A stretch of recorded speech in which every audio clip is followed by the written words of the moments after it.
It's finally time to flip some of these skirts I've been thrifting and collecting for probably a year and a half. This video will be broken up into two parts, okay? Part one, just converting skirts into skirts. Does that make sense? And then part two, I'm taking skirts and turning them into purses. I'm just craving some projects that will be a little bit simpler. Than the ones that I've been doing. The Vivienne Westwood top took me like 3 weeks. It took me like 3 weeks. The Blondita top, that took me like a week and a half, and then I had to edit. I'm not able to put out content as fast as I would want to because things just take me so long. Now I want to do more simple projects. There's going to be only like there's going to be 2 skirts in this video that I do some like major sort of alterations to. Spoiler alert, I made 4 tops to go with these 3 skirts. Really not as quick and simple as I said they were going to be. And one of them is this brown suede skirt. This is from INC, International Concepts. It's just a beautiful chocolate brown skirt. It has like some bias cut details across it and like towards the bottom. Don't know what to pair it with because the style itself is a little bit dated. So I want to make it a more current sort of silhouette. When I found this picture of Bella Hadid, I was obsessed. I think it might be recreatable. Make it a mini skirt and then turn the rest of the fabric into a belt. The belt that is on her piece is like just a silver belt buckle, but I think it might be cool to try to like cover the belt buckle with some suede so it all matches. See, it's a beautiful color. It's a gorgeous skirt. It's just a little bit too long. I'm not like a fan of this length on me. Then I have this one. Some of these are like fall trends that I saw from last year that I wanted to recreate. Started collecting the items for, wanted to do them for a channel. Took so long to make a channel. Finally made a channel. Now we're entering into fall 2025, a year later, after all of these other trends have sort of come and gone. But there's some things in fall fashion that are just timeless, one of which is a plaid mini, okay? I found this at the thrift store, $6 or $7, I think. I think it could be really cool to make a sort of like corset piece, but not have it extend up the bust. Will not have enough material to do that. Same thing with the suede skirt. It's just a little bit of an awkward length for me. I don't know how to style this. Remember my Reformation dupe video with the Casey Musgraves plaid dress, and I was talking about how I wanted to do the studded mini skirt. Had to go on Depop, but I found a skirt that I really love. It happens to be a Reformation piece. This was a little bit more expensive than like an actual thrifted item, but it hasn't been worn. I think it still has all the tags on it, so I feel fine about my purchase, about it being a little bit more expensive. I really liked these sort of like dome shapes that are on the edges of the thighs. That would be like a perfect sort of geometry to line the studs around. And this is going to be so simple because I've already done the studding. It's a pair of thrifted Levi's and got studs off Etsy and just went freaking crazy. See the pockets, front and back, very cute. And then it's hard to show, but that's the leg. And here's how the denim skirt looks on. It's not my favorite fit ever, but it's fine. I started by laying out all the studs and getting sort of a feel for where I wanted them to be placed, like how big of a gap I wanted in between each stud. And to close them, it's so easy. All you do is just press the 2 prongs. I use a flathead screwdriver. When I was making the jeans last year, I had a little bit of a wider flathead screwdriver, and that was very handy to use in order to measure between the studs as well. Since I don't know where that one is, I just used the skinny version of the flathead screwdriver. It does take just a little bit more effort to close the prongs, and it's not a perfect measuring tool, but I still got it done. I've mostly just eyeballed it. I highly recommend pressing the prong into the back of the stud as far as you can, just so it's really secure and you don't really have an issue where it's going to be scratching your skin. That's what I did for the jeans, and I've never had a problem with any of them scratching me. Like I said, it's just really tedious. You do that over and over and over and over again until you have as many studs on there as you want. I'm getting to the rounded edge back here. I did this side and then I went to flip it to the other side and start this little part right here. The spacing for these 3 I think looks good. It looks like in line with the other one. And then I go over here to this side, add the first one, which maybe I need to move this one over a little bit. There's too much dead space because then I put this one here. Oh my God, can you just stay there? Jesus. And it's just a little bit too far. I went to measure this distance from here to here on both sides. And from the edge of this pocket to this side seam, it's almost 3 inches. This side is 2.25 inches. They were acquired by a private equity firm a couple years ago. The prices have increased and the quality has gone way, way down. This is not really a problem so much with this item of clothing, but more so with like other stuff I've seen on the website, like this. $218, mid-rise denim mini skirt. Why are the grommets placed like that? This is the example photo that they put on their own website. Look how wonky this is. You want people to pay $218 for this, and you didn't even have a better example of this with the grommets laid out evenly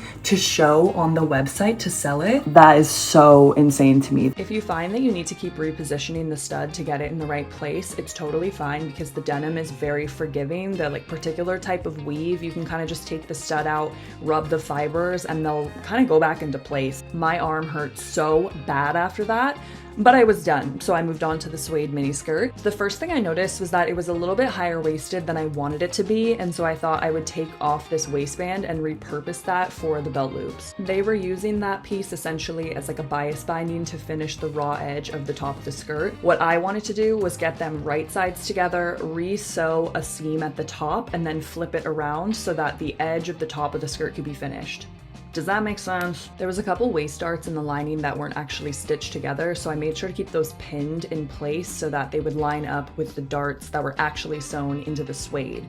I still kept it attached at the zipper on both sides though. I did not want to mess with that. So once the waistline was detached, I flipped it right sides together, matched up all of the darts along the waistline and sewed that. Okay, this is imperative. You have to use a leather needle for sewing. Luckily, I also have a leather setting on my machine, so that helps a lot with just default settings. And ideally, you would use a little bit of a thicker thread as well. You want to also lengthen the stitch length. If you keep the stitch length short, you're just piercing extra holes into the leather, which can cause rips and tears. So you want it to be a little bit longer to minimize the amount of stitches that you have.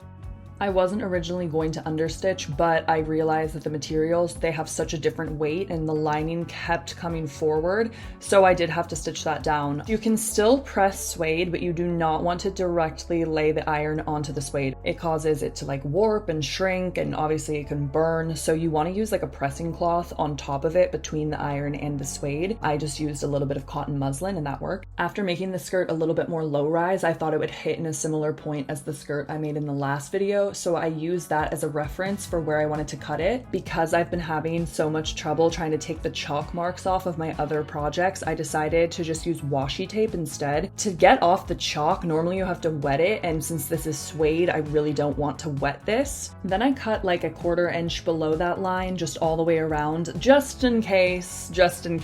Thankfully, because this doesn't fray, I didn't have to hem it. I just cut it. That part was done. Hallelujah. But of course the lining is the original length, so that was still poking out. I had to cut that and hem it. I just cut kind of a random length off of the skirt. I don't really know. It just had to be shorter than the suede, so oh well. I pressed it like a 1/2 inch up and then did a really narrow zigzag stitch right on the edge.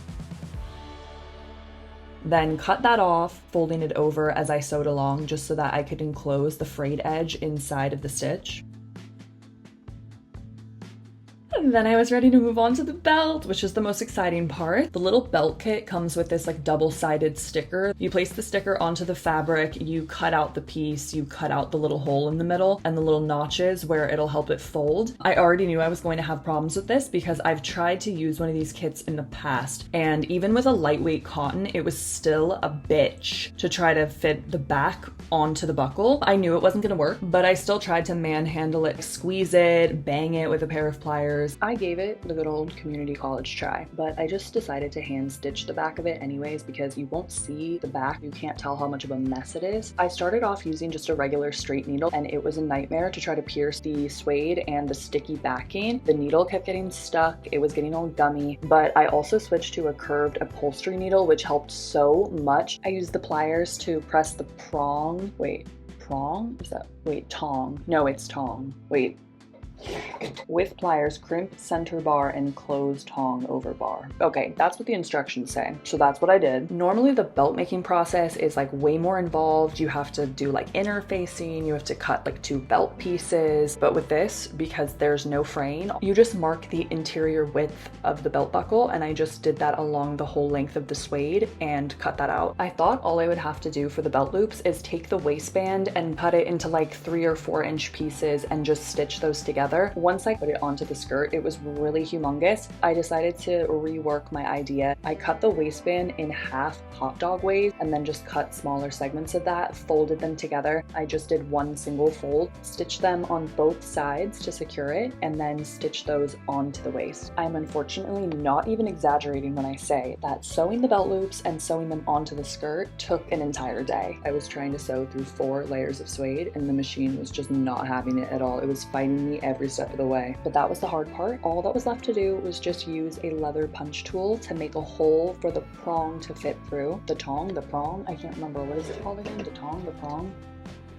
The tong. Oh my god, why can I not remember that? So I just had to make a hole for the tong to fit through, feed that back into the belt buckle, stitch that down so then one end was secure. Then I fed the belt through the loop and punched one hole so that it could attach. I have way more of this suede left over than I thought I would. I originally thought that maybe I would save this to make like a matching top with it. I really like these sorts of pieces. I think I'm gonna save this piece for something like that. Really love very chic monochromatic outfits. I have 2 chocolate brown tops, pretty much the exact same shade of brown as this skirt. Both of them do nothing for me. Found this at the thrift store for a couple dollars and I like it a lot. I think the brown is nice, it's comfy. This other shirt, it's this really pretty stretch floral lace turtleneck, long sleeve, not long enough for me, nothing ever is. It's really itchy. Every time I try to put this on, I find myself like wanting to scratch the skin off my neck because it's so uncomfortable. Basically just make a straight line across the chest and shoulders, then do a fold over piece with this material and off the shoulder type top like this, like that, and then have it be like the corresponding piece for the skirt. The browns are all very similar, like look at this. These nuts. Oh, okay. Well, got it. These are really good together. Imagine it being the same color because that's what it looks like in person, okay? Whatever. This is just so bad. And this is the other one. The sleeves are so fucking short. Hello, who are you? Is that a chicken?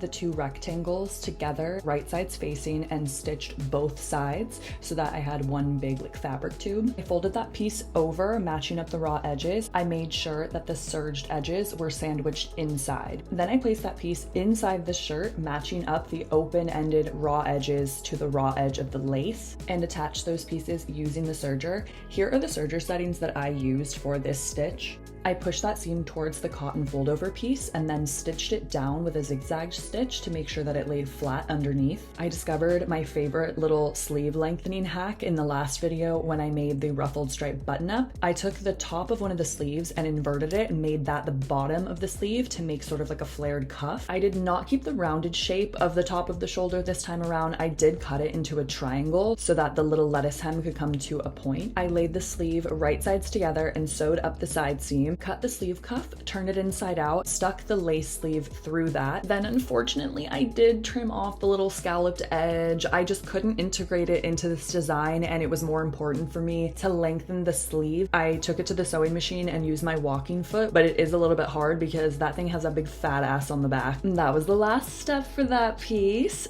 But then I took a little break from sewing and went to my sister's house because her and her man just bought a house. Yay! As my little housewarming gift for them, I agreed to come over and help them undo the landlord special that the previous owners had done.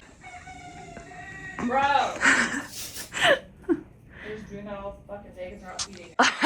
Okay, this is how the house is looking. Gorgeous. We need to take all of this paint off of the ceiling beams. Take it. Shut up! Yes. Take it off the fireplace. And has sex with them until they die. I know it sounds awful. Looking back on this footage is so funny because we had so many plans. We're gonna remove all the paint from the ceiling beams. We're gonna remove the paint from the fireplace. We're gonna lime wash all the walls. We're gonna reupholster your dining chairs. Sucks ass, dude.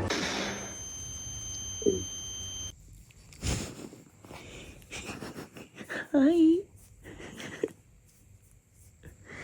Good morning.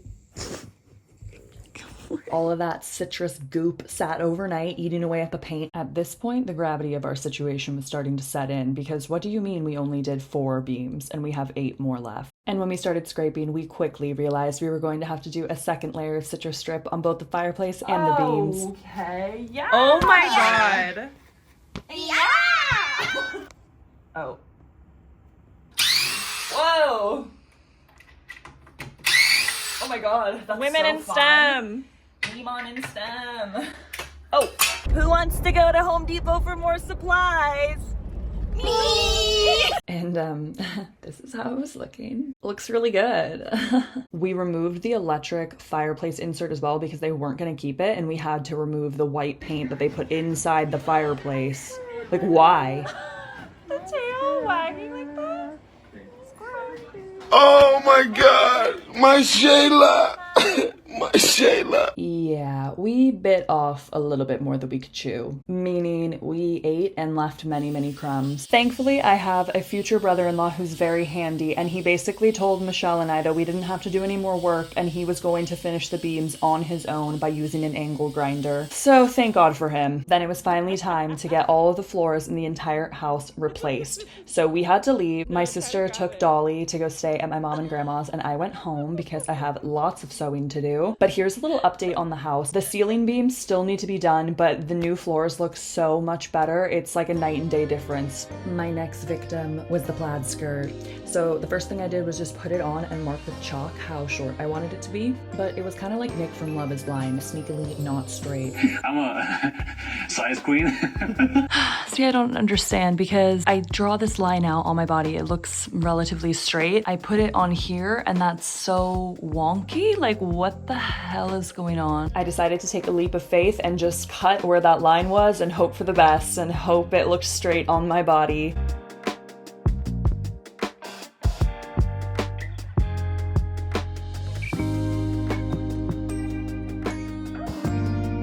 After cutting the lining, I did the exact same hemming method that I used for the suede skirt.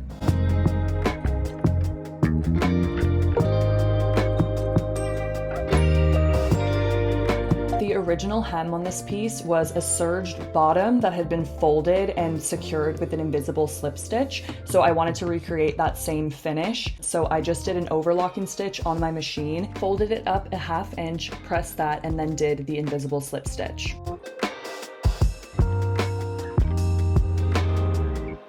I've had this sweater for like a year or so and I've never worn it, so I want to try to turn it into something that I might actually wear. I think it's from Jose Bank. It's 100% merino wool. It's really soft, very nice. I just never reach for it because it doesn't have like a very flattering shape. I want to try to combine these materials together. I have this lace. I think this could look really, really cute. And my idea is sort of something like this. Maybe combine like these two sort of thing to make like a completely new type of top. I decided to pull out the corset pattern I used in the last video because I really liked how that fit my waist and the hips. That's the exact fit that I wanted to go for with this piece. Obviously, I had problems with the bust in that last project, but luckily for this, I don't need that part. I measured where I wanted it to hit right underneath my boobs and cut that with seam allowance. I ironed on some fusible interfacing to the back of the plaid fabric. I'm going to use the leftover black canvas remnant I used for the skirt lining in the last video as a lining for the corset piece as well to give it even more structure.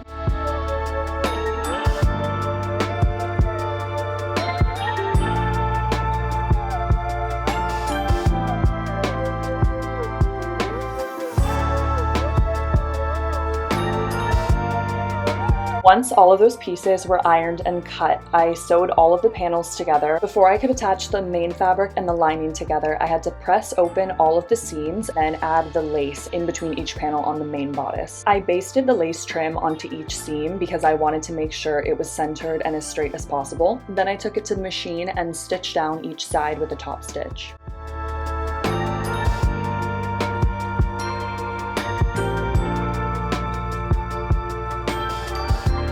Once all of the lace was attached, I put the pieces right sides facing and did a stitch along the top edge to attach them.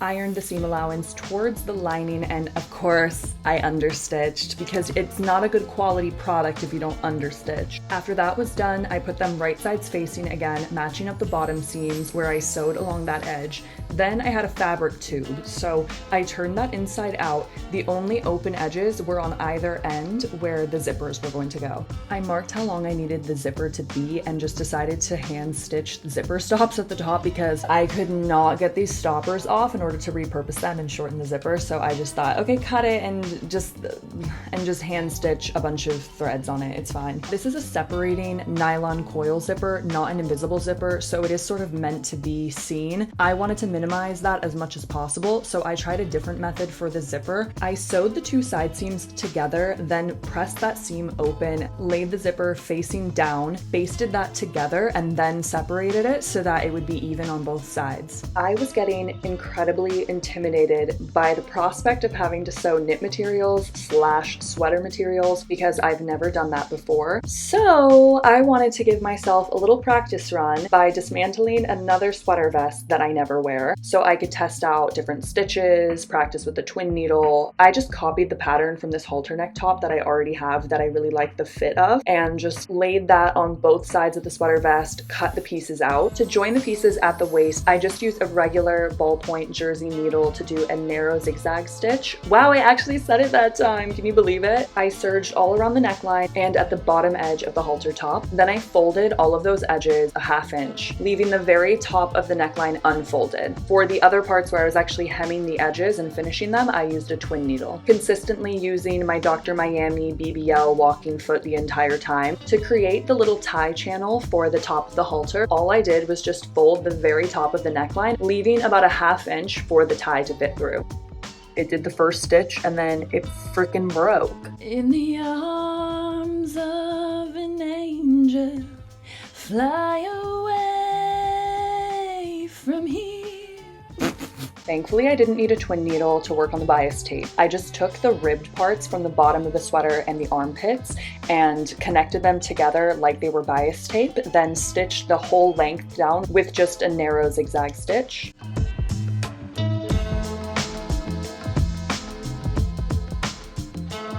Then I turned it inside out and pressed the entire thing, which took a long time, but it made a huge difference. Pretty happy with how it's turning out. I definitely have to do a couple more things, but obviously not until those needles come. I ordered a couple more, but they're not arriving until 7 a.m. So let's move on to a different project. This is why you pattern test, okay? I wanted to make sure that I could keep the zipper separated in the back. So I wanted to just do 2 triangular pieces. Like, have you ever had a dream that you want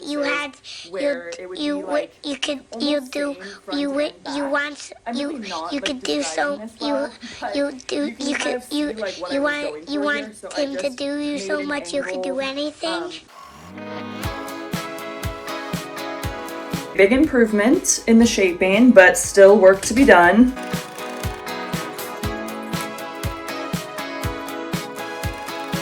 That's the prototype. This is perfect.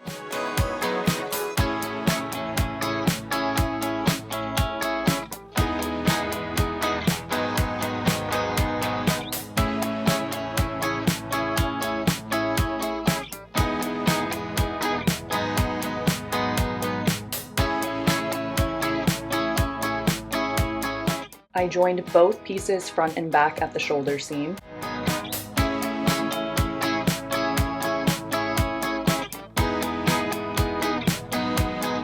Then I pressed all of the edges in a 1/2 inch and pinned those down so I could do the twin needle stitch along the edge.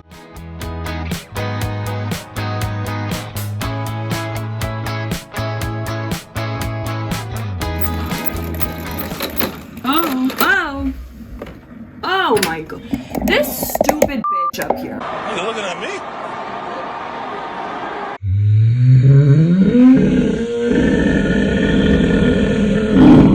Don't be fucking rude. Are you kidding me? I swear to God, don't be fucking rude and throw the thing on me. I'll fucking hurt you. Don't do that. I had to redo that like 6 times. Then I needed a way to feed the ties through the shoulders so that I could cinch them. I took a scrap piece of fabric, serged the edges, laid that on top. I basted that piece onto the center of the shoulder, stitched in the ditch to attach the middle of the piece. Then I did a stitch on either side about a 1/2 inch from the center so that I could have 2 parallel channels to feed the ties through. So I didn't account for the stretchability of the sweater material when I made that prototype. I had planned on putting only like a 1/2 inch of seam allowance on both this side and the back, given that it's way stretchier than the prototype material, like the cotton muslin. Now I have about like 2 inches on both sides. The perfectionist part of me is very upset that I wasn't able to sandwich this sweater piece into the corset and finish that top really nicely. This probably worked out for the better so I could actually make it fit properly. I just hand stitched around every single edge, making sure it was really, really secure. And I did an invisible slip stitch where the sweater meets the corset on the outside under the boob just to make sure it was really, really secure. The back panel piece was looking a little bit weird and chunky, so I decided to do a gathering stitch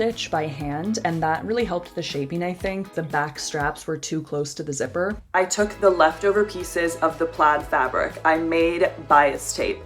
I cut it too thin. I can't even sew it on the side and then turn it inside out. Then I tried to take the ribbed parts from the sweater vest and turn those into bias straps like I did with the tan sweater vest, but I have no idea where they went. I don't know, I have no clue. I bought this velvet ribbon. Oh my god. I'm gonna cut it right down the middle so it's actually just a 1/2 inch. This ribbon's kind of nasty. I think I should have had a respirator on before cutting this, honestly. It was like airborne. It was getting everywhere. Bro. But desperate times call for desperate measures, okay? So I just fed that through one side, looped it back around to the other, and then cinched it and tied it off. Oh yeah, I finally had an opportunity to stitch down the neckline on the halter top. I couldn't figure out a good way to finish off these ties on the end, fed a gold jump ring through, and stitched that down as flat as I could. Reveal time!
to conclude, here are my final thoughts on the pieces. First, I might as well do this top, I guess. Before I came up with this design, I wanted to do something similar to this for the top because I thought that silhouette would look really nice with the mini skirt. I would have gone with this design had I had enough material. I was going to keep the corset sort of the same, and then I was going to put this on top. I have to cut 2 pieces like this out for the top portion for the bust, and I didn't have enough material from the sweater vest. I'll link the Etsy pattern down below. I really like this pattern. I just realized I have no footage of this one to show. It was really just intended to be a prototype, but I ended up really liking it. I linked the creator's Instagram profile in my bio so you can find the tutorial on their profile. Can't wait to make it again. Super simple, very beginner friendly. The only thing that I regret about this one is that I didn't make it like one size up because I'm kind of hulking out of the seams. The denim studded mini skirt. If I were to do anything differently, I would say maybe just pick a different skirt. You know, I'm still happy with it. I love the little half circle pieces on the thighs. I think that is a really cool detail. Like with all these mini skirts, they just want to like ride up and up and up and up and up, and I keep having to pull it down. I wanted to keep it as low rise as possible so that it would sit lower on my hips and not look so boxy. Honestly, I don't have that many regrets for this top. I'm so happy with how the corset part fits. I am a little less happy with how the sweater portion fits up top. My biggest regret is not making the ties out of the plaid, and if I had thought a little bit more about it, I could have made it work. That would have been so much better, I think. Instead of this fuck ass horrible polyester velvet ribbon, eventually I will change this out for something else. For the plaid skirt, I really don't have anything I would change, and I think this together is really, really cute. I'm super happy that I decided to kind of like step outside of the box and work with different materials and also combine 2 thrifted items to make a set. For the knit halter top, this is not my color. Like seriously, I look sick in this. You try the like color analysis thing. I don't know, is that doing anything? Okay, that really didn't do anything, but like you saw the clips, it's not my color. And now for the chocolate brown set. Starting with the suede mini. Yes, I could have made this a little bit longer, and I should have. I admitted I should have. It's too short. What are you gonna do? Another regret that I do have is that I used my fabric scissors to cut suede, and apparently that dulls them. I'm sure I'm gonna get a comment or 2 about the fabric scissors, and just know, I know. Last but not least, the lace and cotton fold over blouse. I love this. There are some changes that I would make. The sleeves, I don't know, like I wanted a little extra pizzazz on the end. I wanted to add a little ruffle to hide this seam right here because it is a little bit like bulky and a little bit wonky. It was very hard to do the lettuce hem on the mesh. It was skipping a bunch of stitches. I do have a little of the chocolate brown cotton left over, so I could maybe do something with that. Otherwise, I'm pretty happy with it. Thank you so much for watching. I know this is a long one, like all of my videos are. Also, if you would like to check it out, I made a TikTok. Clap if you care. Please clap. Please clap. Basically the exact same content I'm posting here, but just shorter format so I can get people maybe potentially interested in seeing how I made the projects, and then I send them to the YouTube. Got it! Which has been great, honestly. I've like doubled my subscriber count since I made the TikToks, and I have a couple on there that have been doing pretty well, a couple not so well, and it feels like a humiliation ritual to be posting them. If you never take a risk, you never put yourself out there, you never get anything back in return. Oh my god, is this not even on?